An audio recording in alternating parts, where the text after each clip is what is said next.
Trading futures and options on futures involves substantial risk of loss and is not suitable for all traders and investors. Oftentimes in futures trading, you have a high combination of leverage and volatility.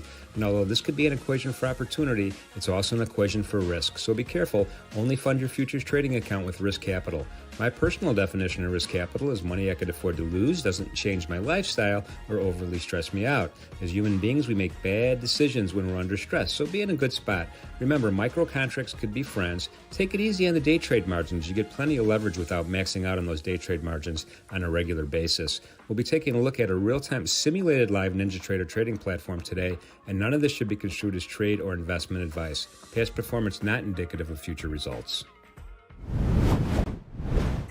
Good morning, good afternoon, and welcome to Develop Your Edge with Anthony Crudele. I'll be your co-host, Tom Schneider, CMT, with NinjaTrader, and we have a great topic today, following on the heels of last week's trading the stock index futures live.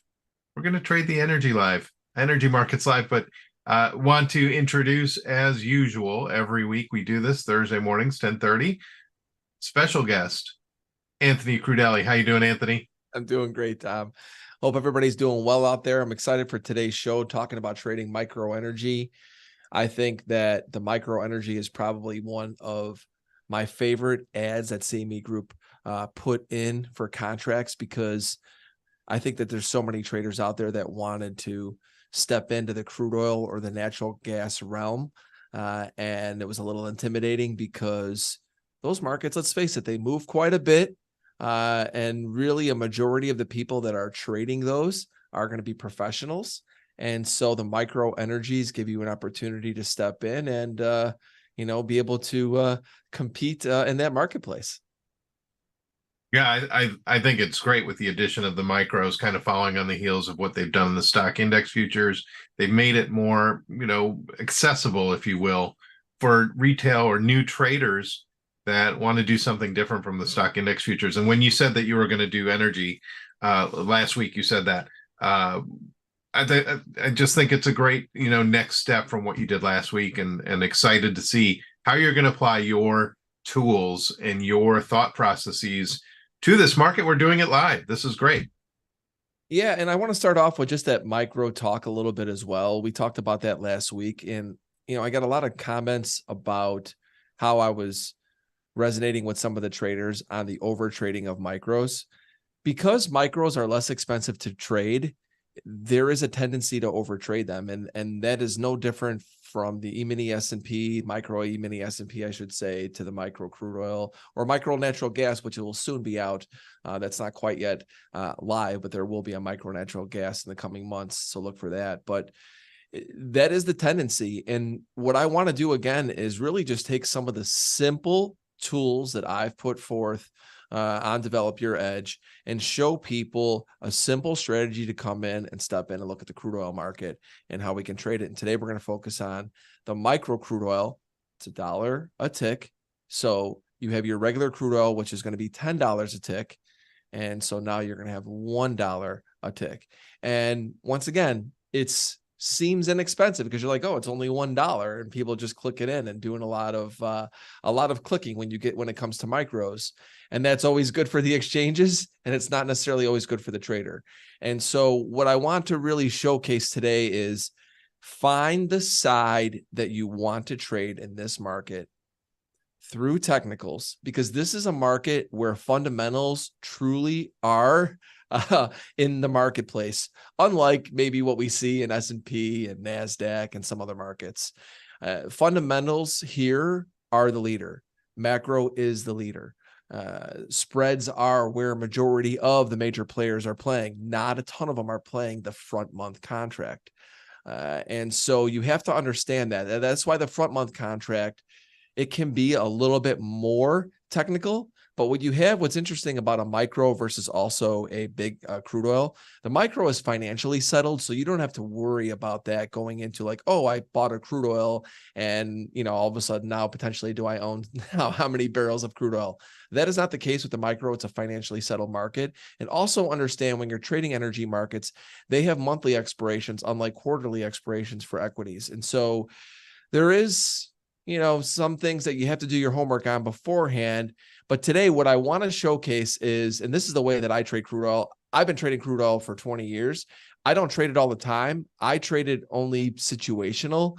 Like right now, I actually have been trading a little bit of crude oil, not actually over the last week, since the unfortunate news that we've seen with Israel and Gaza.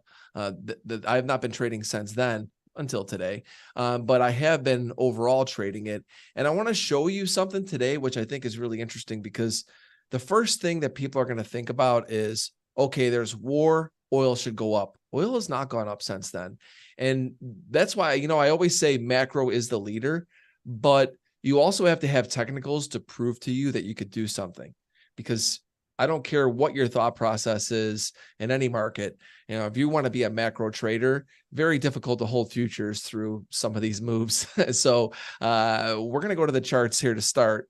And what I want to start off with is, when I look at the 60-minute chart, I don't even need to go to a daily. I'm going to go right to the 60-minute because, and this is really that same framework I've put in place for the other markets that we're trading, that I've been trading, on a regular basis. And I start off with the VWAPs.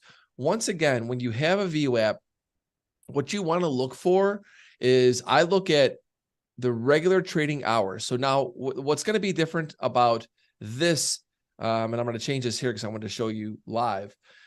Normally I have it on the CME US index trading, regular trading hours. We're going to move that to the NYMEX regular trading hours. Click apply and click OK. And so that's going to use the order flow VWAPs and make them more in tune with the NYMEX energy regular trading hours. I already have my lines marked off, but and what I'm doing is I'm showing you where the VWAPs are during the regular trading hour session. Now, I know that crude oil is a global market. It's trading overnight. I still have noticed that the volume is heavily favored during regular trading hours. I really don't trade crude oil overnight either. And so once again, if I want to get a good metric on what's happening, because this is crude oil priced in US dollars, you also have to understand that there is the Brent crude market, which you're going to see a lot of the people overseas trade. The crude oil market is priced, it's the WTI is priced in US dollars. And so a lot of that volume is going to come during US hour sessions. And so it's just important to look at that. And when we look at these VWAPs, what I like from them, and I've talked about this with the US equities, I like to see them from session to session. Now, why? Now, I like that because when I'm looking at where the majority of the volume is, can price sustain above a volume weighted average price? It's really just that simple. From one session to the next, what's happening? Are we building on price or are we not? Right? Are we building on a rally or are we not? And volume weighted average prices are really a good way to gauge how the price action and the volume together combined, because we have volume weighted average price indicator, it helps us understand how the market's reacting to, let's go back to that macro. So the macro is obviously, initially everyone thinks bullish. The first thing I thought about, and I actually talked about this in my Discord, was crude oil is just not a buy yet for me. And the reason is not because of the news. The news might indicate that, oh, there's some fear. We got some worries about Iran. Who knows what could happen? You also have people like Shy Girl who will talk about the SPR, how it continues to be drained. You have all these macro things that will point to a higher price in crude oil, potentially. But it's got to be proven, and you got to find a way to manage risk. So we start off with that 60-minute regular trading hours, and we look at the VWAPs and we say, what are we doing? Are we building on rallies in the session? Are we not? Are we building actually on the breaks in the session? So Tom, maybe I bring you back and we talk a little bit about what I'm looking at here. This is the initial perspective.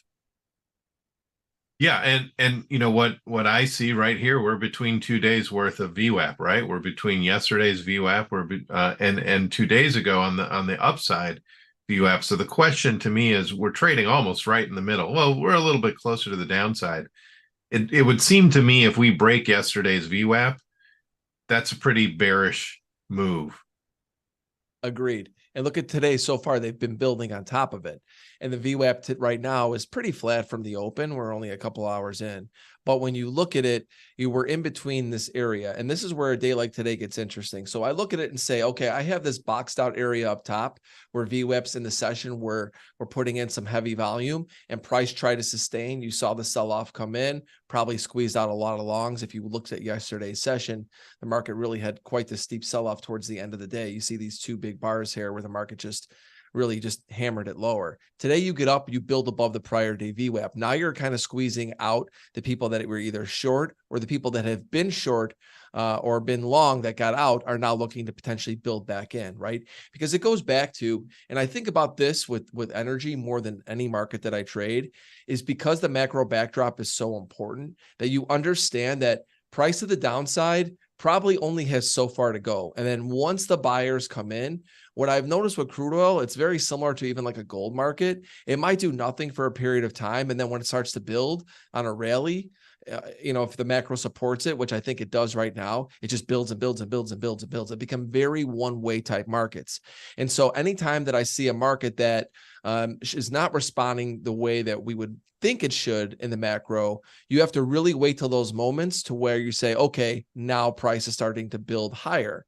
And what we'll do is we're going to go back, and this is where I really get into the nitty-gritty with it. And this to me is really where I set my strategy up for every market that I trade. I like VWAPs and I like standard deviation bands. Now, the reason why I like them, and I want to talk about this a little bit today, which I haven't much in the past, is when you get VWAPs that when we're above the prior day VWAPs and we're now building above it, watch the standard deviation lines and watch to see how they react on a day like today.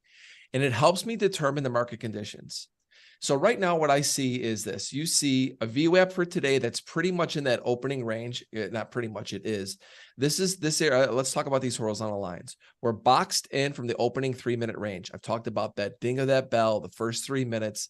Let's see what the market's doing there. Anchor a VWAP to it. And there we are. As you can see, NYMEX energy regular trading hours, right? We're trying to build right now above it, but VWAP isn't going. So price is above it, but it's not. Look at where the standard deviation lines are. What you notice is they are pretty much all sideways. And what that means is, to me, is that two-way tape. It means that rallies are going to be sold and dips are going to be bought. And it just is going to be one of those things where you think the market's going to keep exploding higher, it comes right back in. When you think the market's going to fall all the way back to the prior day VWAP, it stops and turns right back in. And so in your mind, you look at this and you say to yourself, okay, we saw what was happening on the daily or the 60-minute. We're trying to get back up to that important area where that volume was built prior to or following the news. And now the market's trying to, even on a day like today, sustain above a VWAP and sustain above opening range. But those standard deviation lines are pretty flat. And anytime I see a standard deviation lines that are flat, that's my smallest positions. Because think about it this way. A lot of people want to look to see if we're trending in a day. Are we starting to see that move that has the potential to really grow, right? Where the move can be substantial to the upside. VWAPs and standard deviation lines are going to be pitched in that direction, because if the price is going to be moving, or it is currently moving with that level of intensity, you need to see that as confirmation. Today, we just don't see it yet. So here's my approach. When we look at it from today's trade, what do we want to do? What I really like to see on days like today are 2 or 3 standard deviation moves where we get to the 2 or the 3 to the bottom or the top. And that's where you step in and buy. So if you look up top here, 85.21 is a 2 standard deviation from VWAP. And you look at that and you say to yourself, probably not a bad idea for a little bit of a scalp, probably rotation back down, right? And what I really would like to see is a move back down to the 2 standard deviation, even though the market overall has been down the last few days. I want to buy this in here more than anything, because today's low is above yesterday's VWAP. So today versus what we've seen the prior couple of sessions is a VWAP higher versus the other 2 days, 3 days, we've been lower. So the look is buy the 2 standard deviation or the 3 on any sort of pullback. That's where I get aggressive. You could buy the 1 small, but the 2 and 3 are aggressive. And so Anthony, that's a great point. this could be what we call a range trading day, right? Using VWAP bands as your extremes, like you said, the 2 or the 3. Question is, though, for me, you've got a much wider trading range yesterday and the day before. This day is kind of smaller, so those ranges are tighter, right? Are you worried that maybe you get outside the 2 or the 3 pretty easily because of that tight trading range? Could that, is that something you're prepared for? Well, I hope it happens in the opposite direction of the direction, that I'm buying in, right? And so if I try to buy the 2 standard, I've hoped that it will rotate all the way up and it starts to expand. But at this current point, because what's happening here, this is market digestion, right? The market is sitting here going, okay, we're above. Like, do we really want to build on a rally here? I mean, this is where I go back to the over trading scenarios. For me, it's very simple. What I want to do is, if the day is going to start building off of the prior day, you've got to wait for the pullbacks to the second or third standard deviation. And the reason why I say the second or third, not the 1, is simply because right now the trend is down. If I want to be long, why do I want to buy a rally? I don't. I want to buy the break. I want to buy the squeeze, because right now the market is trying to turn back up, but it's not quite done it yet. If these VWAPs were pointing up and the VWAP was above the opening range and the standard deviation lines were up, I'd be buying at VWAP and 1 standard deviation above it, looking for us to accelerate higher, right? And I said this before, like with crude oil, it's one of those things where I think you even have to be pickier with this market than S&P. S&P and NASDAQ, maybe not NASDAQ, it's a whole other story, but the S&P, the market tends to absorb price and volume a lot more. So when you get to areas, you could step in and you might see rotations. With crude oil, they will rip your heart out, man. It's like you have to really, really be smart about it, because this is a market where you could easily just get super chopped up, because it could be a one-way train. When a macro backdrop or a macro economic is the leader, is the main reason why a market moves, you have to realize that orders might come in randomly and in heavy amounts. They might look at it and be like, we want to be out now. Something's changed. It's less of a technical situation. And I also mentioned that spreaders and options are where the pros are. And so you don't know where this market comes in, where all of a sudden, if you're not seeing what's happening in the back months, right? And you don't see what's happening in the options market. And so you have to be very picky as a front month energy trader, very picky. And so what I look for is I try to build that plan. Today, my plan is, look, we're above it. Overall, the trend is it's obviously been a little bit down over the last several sessions. Macro backdrop is still bullish. As long as we hold the prior day's VWAP, I want to come in and buy some weakness. So what I look at right now is that, because let's just look at this from an example of a 3 lot, right? Because I want to go back. I want to try and see, hopefully I can get some trades here. So 84.59 is 1 standard deviation. What I look at is, if I like the 2 standard deviation as a bigger trade, I've talked about this a lot, big, small, or not at all, I would be in, let's just say that if I'm normally doing 3 contracts, I would try to get to 5 or 6 on a 2 or 3 standard deviation move. With the 1 standard deviation move, I'm going to do a 3 lot. And I'm going to do a 3 lot because the trend is really kind of choppy. It's not truly defined for the day. It's a 2-way tape, as we mentioned. My initial buy is going to be right at, or at most, 1 tick above. I won't pay up more than what the standard deviation is. And the reason is because this market is already proving to us there's slippage around standard deviations. It's not like it's just going there, stopping, pinning, and turning around. So you have to think about it and say, okay, I want to see a little bit of a squeeze, potentially down to a standard deviation. I'm going to take you to one other thing before I bring you back in here, Tom, because I'm going to start working the bids. When I look at this, look at the cumulative delta. Cumulative delta supports my buying mindset today. So I'm actually going to work that bid in here. So I'm going to work 1. I'm going to work 1 at 60, and maybe we get hit. So what I'm looking at is, let's see if we get a little bit of sellers that step into a 1 standard deviation. Watch how it reacts. I'm not going to work the other 2 yet, because I don't want to get splashed out right away. Now, my stop is going to be 50% to the next standard deviation. So it's actually pretty tight. And so really, I'm going to know almost right away if I'm going to stay in this trade or not. So you've got 84.59. I'm working 84.60s. 84.38 is the next standard deviation. That's where I'd want to be aggressive. So I don't want to be too aggressive in front of it and buy a bunch at 84.59 and it goes to 38. So I'll work one. And then my stop, I'm going to look at it and say, so it's 21 ticks wide, right? So I'm going to say, I'm going to give it 10 ticks. So I'm going to work a stop at 49. Okay. So now I am working one for 11 ticks of risk. This is my range of execution, 60 to 49. What do I mean by that? Meaning that I'll buy if it were to come down in this area just above my stop, because if it doesn't hit 49, I'm going to burn out of it. I'm going to wait to hit 38, 39 area. And that's where I'm going to step in a little bit more aggressively, more at that price.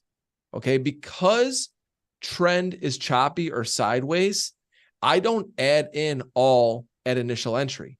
I work my initial entry and now I can see my range of execution.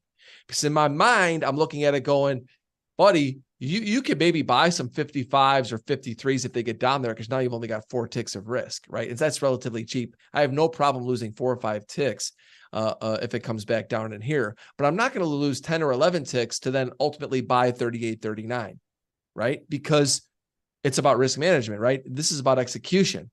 I am going to let the market come to me in my area, and I'll trade closer to my price in choppy conditions versus further from my price in choppy conditions.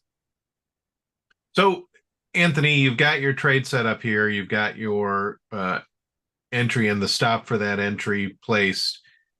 At what time do you abandon this trade, right? So let's say the market turns around.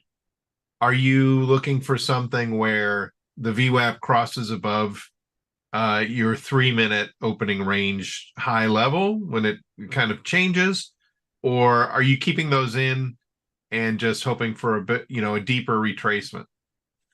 Well, at this point, the way that the strategy is set up, not a lot would change between standard deviation lines for me to get out. One thing that would force me to get out of the position would be like, okay, the market's starting to go higher and it can't build on cumulative delta, or it can't get above the VWAP. When I look at targets, so let's just say I only get one on, I'm going to get 2 on no matter what to show how I'd scale it. So look, we're actually getting pretty close here and we're at the bottom of opening range. I'd love to see just a little squeeze into this area. Okay. So when it gets down to 60, I'll actually put one other one in at 56 just to have it. Of course, let's see if I get one ticked.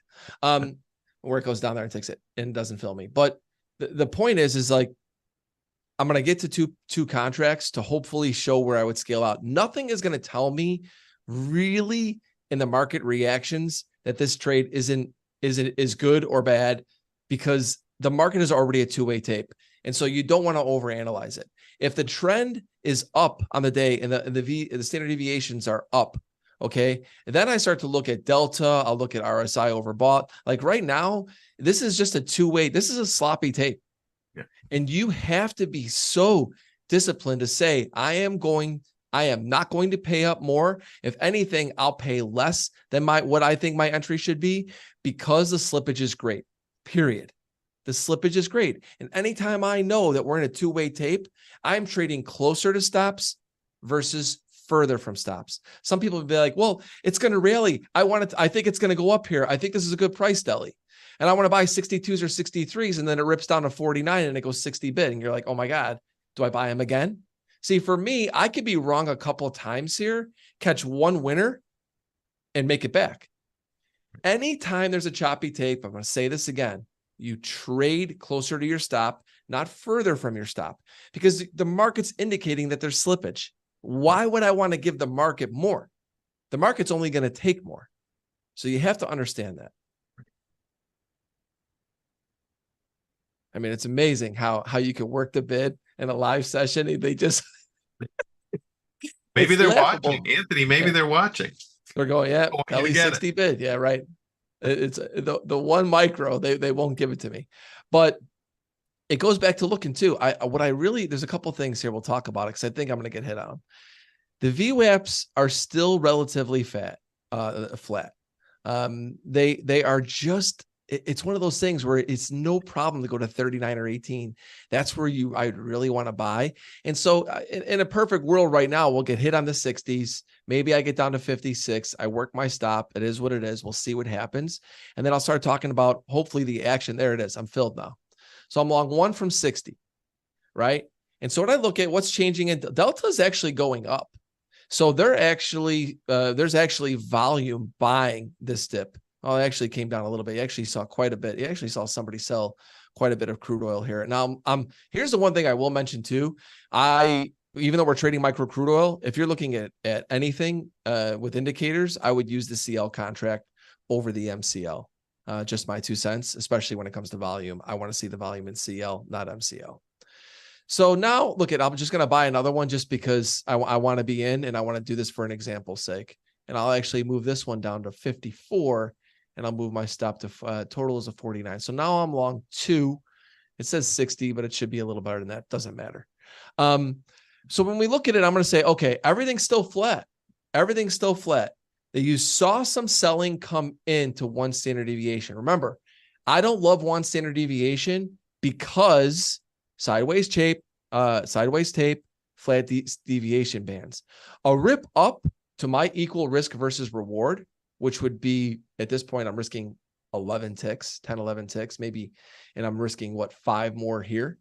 So maybe I'm risking a total of, an average of 9 or 10 ticks on a 3 lot.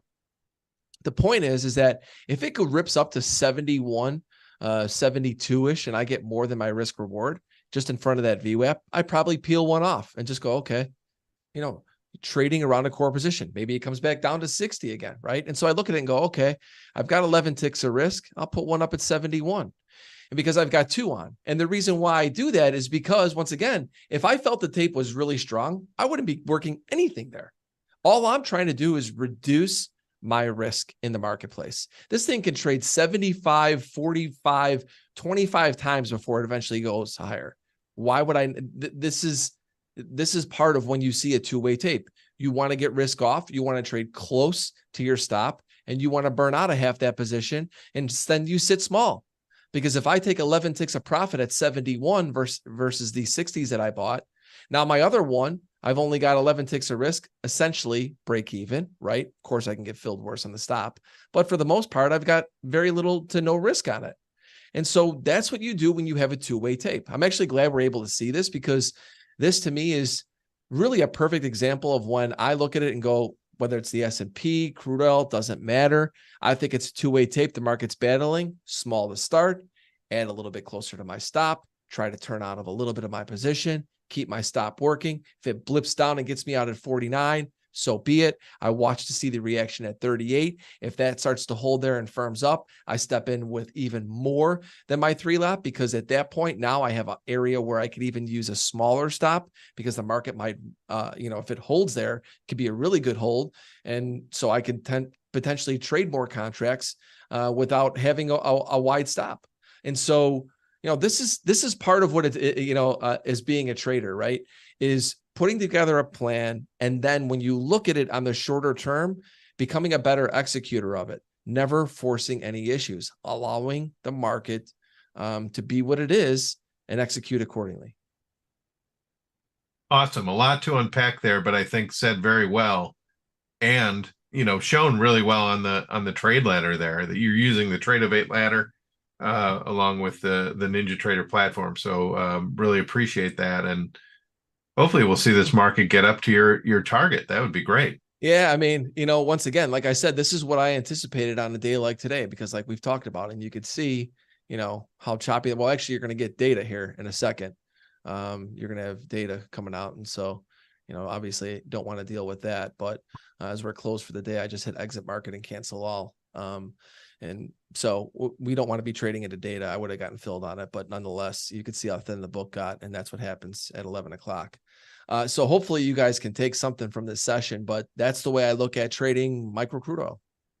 Awesome. Thanks, Anthony. Yeah, real strong. Not normally on a Thursday do we have an 11 o'clock number. That's normally on Wednesday at 10:30, but the same principle applies. Very, very careful trading right around the EIA petroleum report. It it seems to me, I don't think I have seen a day where when it's dropped, there isn't at least a little volatility, maybe not direction, but certainly volatility. Just enough to get my stop. Right. Exactly. Exactly. So, we do have a question. Go ahead. Okay. No, I'm saying, yeah. And so that's why the one of my favorite tools is exit at market and cancel everything. I know I'm flat and get me out, man. That's it. That's it. We do have a question. You can send your questions on Twitter, or formerly known as Twitter, X. You can send them. You just put out a tweet. Just make sure you have the hashtag AskDYE for Develop Your Edge, and put in tag us at Ninja Trader, and drop your question for Anthony. This week's question from a regular viewer and commenter Anissa says, would you recommend trading the spreads in energy markets, and what proxy market would be the best for energy markets? Thank you. No, it's a great question, and it's an extremely important question. Anytime you're trading any sort of commodity, you want to be watching the dollar. Crude oil also focuses a lot of what happens with the Canadian dollar. So those markets are important to watch. And when it comes to trading the spreads, like I mentioned from the beginning, the spreads are where the pros are trading, the spreads and the options market. And that's where the biggest players are, because they're not coming in and just trading the front month.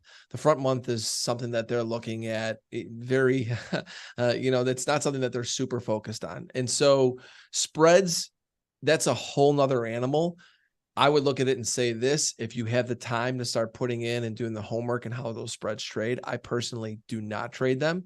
But I do think that is probably a really good path if you want to trade energy markets. Awesome. Thanks for that, Anthony. I know we have a little bit more bit of business before we say goodbye. Yeah, I mean, everybody, we got the Epic Equity Futures Trading Challenge coming up at CME Group. It starts Sunday, October 22nd. I'm going to be in there providing daily videos for all of the traders. Hopefully you could join us. You can go to my website and look at today's post, or in the YouTube description down below for a link that will take you to this page to sign up. It's going to be a lot of fun. CME is giving away money. Always nice to get some money back from the exchange, right? First place, 2,500, second place, 1,500, third place, 850. I expect thousands of people to be in here. And so it's going to be a lot of fun. And I'm going to put some little tidbits every day in the morning video about trading equity futures. So hopefully you'll join us. Yeah, and I'll be joining you. I've got all the emails coming in reminding me to join. So I've participated in the gold and the bonds. It's a lot of fun. So hopefully you guys can too.